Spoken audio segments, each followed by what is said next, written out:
Elements of earth magnetic field हम शुरू करने जा रहे हैं। देखो इसमें 3 एलिमेंट्स होते हैं, angle of declination, angle of depth, horizontal component of earth magnetic field. ठीक है, ये 3 कंपोनेंट है। सबसे पहले हम जानेंगे एंगल ऑफ डेक्लिनेशन क्या होता है। देखो डेक्लिनेशन डेक्लाइन सबसे बना है। डेक्लाइन का मतलब होता है मना करना, टू डिनाई, किसी चीज़ के लिए मना करना। तो देखो एंगल ऑफ डेक्लिनेशन किस चीज़ के लिए मना करता है, पहले हम इसके पीछे का लॉजिक के कॉन्सेप्ट समझेंगे। ठीक है, इस डायग्राम से देखो, ये हमारा जोग्राफिक नॉर्थ पोल है, ये हमारा जोग्राफिक साउथ पोल है। ठीक है, और बट अगर हम मैग्नेटिक एक्सिस की बात करें, क्योंकि ये तो जोग्राफिक एक्सिस थी, तो मैग्नेटिक एक्सिस कहती है कि ये हमारा मैग्नेटिक नॉर्थ पोल है और ये मैग्नेटिक साउथ पोल है।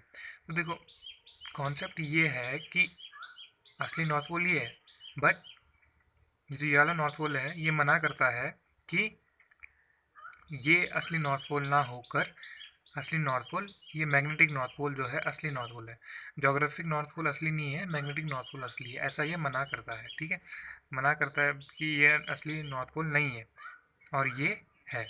तो यही कॉन्सेप्ट है कि इस एंगल का नाम हमने एंगल ऑफ डेक्लिनेशन रखा है। ठीक है, अब हम समझेंगे एंगल ऑफ डेक्लिनेशन एक्चुअल में होता क्या है। तो चलो देखते हैं एंगल ऑफ डेक्लिनेशन होता क्या है। ठीक है, देखो एंगल ऑफ डेक्लिनेशन, ठीक है, जोग्राफिक मेरिडियन, उसके लिए पहले हमें जोग्राफिक मेरिडियन और मैग्नेटिक मेरिडियन समझना पड़ेगा। ठीक है, जोग्राफिक मेरिडियन क्या होता है, देखो सपोज करो ये अर्थ है और ये एक्सिस है जिसके अलॉन्ग वो रोटेट करती है। ठीक है, अगर हम इस एक्सिस के बीचों बीच इस अर्थ को दो हिस्सों में काट दें, दो हिस्सों में डिवाइड करें, तो एक हिस्सा ऐसा बनेगा और दूसरा हिस्सा भी इसी टाइप का बनेगा। ठीक है, तो ये जो प्लेन बनता है, ये जो प्लेन बनता है, इस प्लेन को कहते हैं हम जोग्राफिक मेरिडियन, या हम यूँ कह सकते हैं।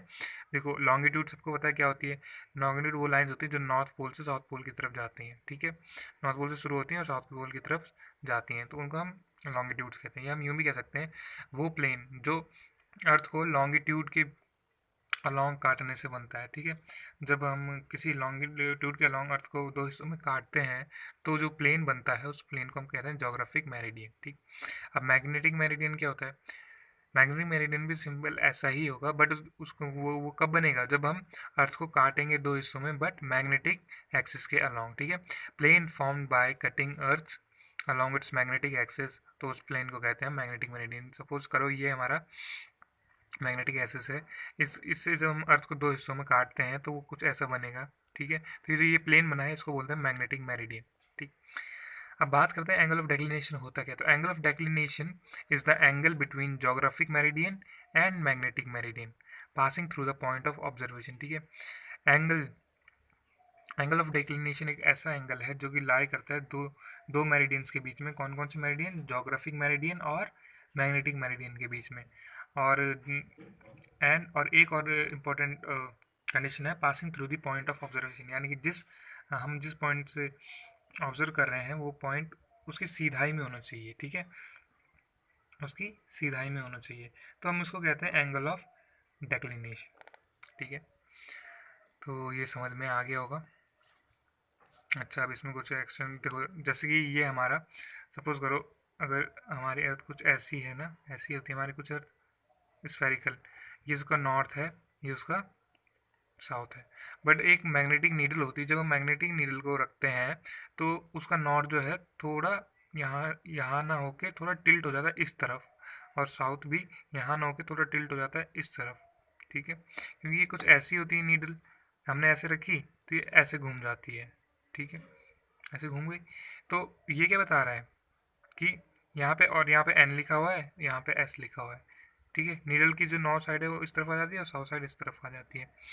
ठीक, तो हमें क्या पता लगा, यहाँ पे हमारा मैग्नेटिक नॉर्थ पोल है और यहाँ पे मैग्नेटिक साउथ पोल है। ठीक है, अब यहाँ पे कुछ इंपॉर्टेंट इन्फॉर्मेशन दे रखी है। Declination is greater at higher latitudes and smaller near the equator. ठीक है, हायर लैटिट्यूड्स पे जो ये अगर हमारी अर्थ है तो ये हमारे हायर लैटिट्यूड्स होंगे।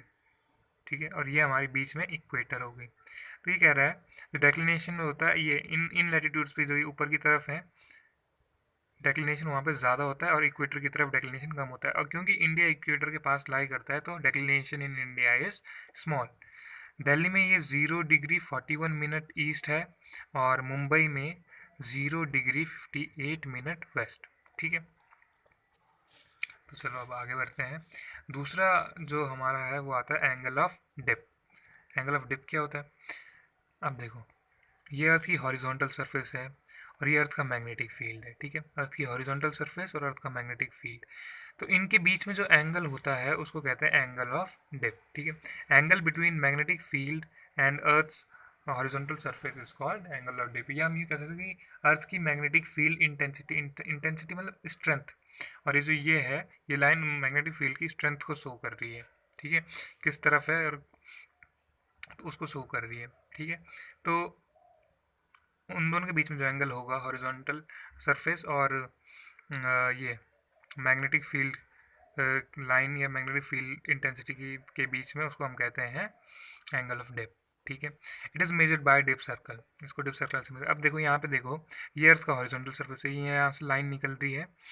अब देखो अर्थ के मैग्नेटिक फील्ड के बारे में हमने पिछली वीडियो में पढ़ा कि जो मैग्नेटिक फील्ड लाइंस जो हैं वो साउथ से शुरू होती हैं और नॉर्थ की तरफ जाती हैं, ठीक है। तो ये साउथ से शुरू हुई नहीं, पर यहाँ पे सरफेस ऐसा है हमारा, कुछ ऐसा है, और ये लाइन एकदम सीधी निकल रही है। तो यहाँ पे इन दोनों के बीच में एंगल ऑफ डिप कितना हो गया, 90 डिग्री, यहाँ पे भी 90 डिग्री, ठीक है। अब इस केस में देखो, इस वाली केस में, इस लाइन के केस में, ठीक है, ये हमारी अर्थ की सरफेस है और ये मैग्नेटिक फील्ड इंटेंसिटी है, तो इनके बीच में एंगल कुछ 90 से कम होगा। अब यहाँ पे देखो, ये हमारी अर्थ की सरफेस है और ये जो ये मैग्नेटिक फील्ड लाइन है ये भी एकदम इसके पैरेलल होके जा रही है।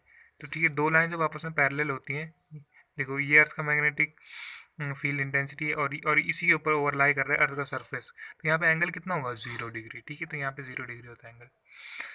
अब यहाँ पे एक और डेफिनेशन दी हुई है, at any point on the surface of earth angle between earth's magnetic field intensity. Intensity का मतलब होता है मैग्नेटिक फील्ड की जो ताकत है, स्ट्रेंथ है, उसको हम इंटेंसिटी कहते हैं, ठीक है, जिसको हम आई से डिनोट करते हैं, एंड हॉरिजॉन्टल सरफेस एच, और हॉरिजॉन्टल सरफेस को हम एच से डिनोट करते हैं। उन दोनों के बीच में जो एंगल है डेल्टा, उसी को हम एंगल ऑफ डिप कहते हैं। अब तीसरी चीज़, horizontal component of earth's magnetic field, ठीक है। हॉरिजॉन्टल कंपोनेंट आप ये समझ सकते हैं, अगर ये मैंने यहाँ पे लाइन बनाई है, ठीक है, खैर ये एक अलग से एक्सप्लेनेशन दी रखी है यहाँ पे, वैसे मेन मैंने ये बनाया है यहाँ पे, ठीक है। तो हाँ ये है, देखो ये हमारा अर्थ का हॉरिजॉन्टल सरफेस है जिसको मैं एच से डिनोट कर रहा हूँ, ये हमारी मैग्नेटिक फील्ड इंटेंसिटी है, आई से डिनोट कर रहा हूँ, ठीक है। अब इस लाइन को जब इस स्ट्रेंथ हो या इस इंटेंसिटी को जब मैं दो कंपोनेंट में डिवाइड करूँगा, तो हमने फिजिक्स में पढ़ा है कैसे करते हैं डिवाइड।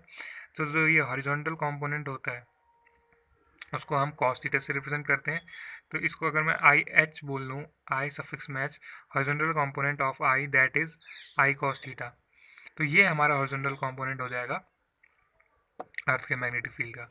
और जो ये वाला कंपोनेंट होगा आई साइन थीटा, ठीक है, देखो ये, और सेम यही अगर मैं इसको यहाँ पे इसको जोड़ेंगे यहाँ पे, तो ये यही यहाँ पे आ जाएगा। तो या तो इसको कहूँ या इसको कहूँ, एक ही बात है, vertical component of I that is I sine theta, ठीक है। ये वर्टिकल कंपोनेंट है और ये हॉरिजॉन्टल कंपोनेंट है, ठीक। तो ये हमारा अर्थ का हॉरिजॉन्टल कंपोनेंट है अर्थ की मैग्नेटिक फील्ड का, ठीक है। अच्छा, अब यहाँ पे कुछ रिलेशंस हैं, देखो कॉस थीटा होता है बेस अपॉन हाइपोटेनियस, और ऐसे टैन थीटा होता है परपेंडिकुलर अपॉन बेस। तो इस ट्राइंगल के केस में देखिए, कॉस डेल्टा, कॉस थीटा क्या होता है, बेस अपॉन हाइपोटेनियस, बेस कितना है यहाँ पर आई एच, और हाइपोटेनियस ये जो सबसे लंबी साइड है ये है आई, तो यहाँ पे आई आएगा, ये आई वी नहीं है, ठीक है, आई है सिर्फ, ये गलती से वी लिख दिया मैंने यहाँ पे। और दूसरा यहाँ पे टैन थीटा निकालेंगे, तो टैन थीटा तो परपेंडिकुलर, तो ये परपेंडिकुलर है, और दूसरा ये है बेस, तो ये है आई आई वी, यानी कि वर्टिकल कंपोनेंट ऑफ आई, और ये है आई एच यानी कि हॉरिजॉन्टल कंपोनेंट ऑफ आई, तो ये टैन डेल्टा, ठीक है। तो इससे हमने आई एच की वैल्यू निकाली, दोनों केस में हॉरिजॉन्टल कंपोनेंट की वैल्यू निकाली है, वो रखिए। तो horizontal component of I is equal to vertical component of I into cos delta, और यहाँ पे horizontal component of I is equal to vertical component of I upon tan delta, ठीक है। तो to specify magnetic field at a point on earth these three quantity are to be listed, हमें ये तीनों quantities बतानी पड़ेंगी, ठीक है।